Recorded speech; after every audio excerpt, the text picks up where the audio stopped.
87th minute, trying to get his team back within one. Messi, free kick, what a strike!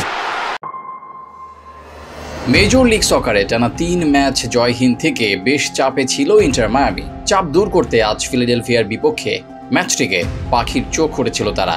Lionel মেসিও বলেছিলেন কঠিন সময়ে ঐক্যবদ্ধভাবে ঘুরে দাঁড়ানোর কথা, নিজেদের সামর্থ্যের প্রমাণ দেওয়ার কথা, কিন্তু মাঠের পরিস্থিতি একেবারেই ভিন্ন ছিল। আজ হারতে থাকা ম্যাচে কোনো রকমে 3-3 গোলে ড্র করেছে তারা।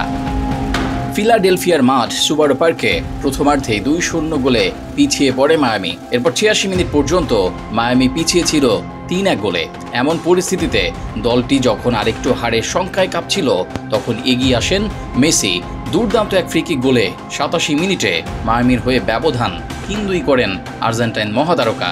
বক্সের কিছুটা বাইরে থেকে মানব দেয়াল এড়িয়ে বাঁ পাশের কোনো ঘেঁষে মেসি নেওয়া শটটি ফিলাডেলফিয়া গোলরক্ষক ভিনসেন্ট রিকের হাত লেগেই জালে জড়ায়। মেসির এই গোলের পর নতুন করে উজ্জীবিত হয়ে ওঠে মায়ামি এবং যার ফলও পায় তারা।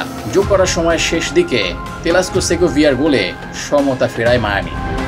শেষ মুহূর্তের এই গোলে হারতে থাকা ম্যাচটিতে ঘুরে দাঁড়িয়ে 3-3 ব্যবধানে ড্র করে ফ্লোরিডা ক্লাবটি। শেষ 8 ম্যাচের মধ্যে 7টিতেই এখন জয়হীন মায়ামি।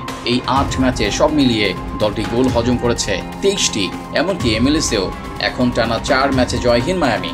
এমন হতাশাজনক পারফরমেন্সের পর ইস্টার্ন কনফারেন্সের পয়েন্ট তালিকায় মায়ামির অবস্থান 6 নম্বরে। 14 ম্যাচে 6 জয়, 5 ড্র ও 3 হারে দলটির পয়েন্ট এখন 23। 1 ম্যাচ বেশি খেলে শীর্ষে থাকা ফিলাডেলফিয়ার পয়েন্ট 30।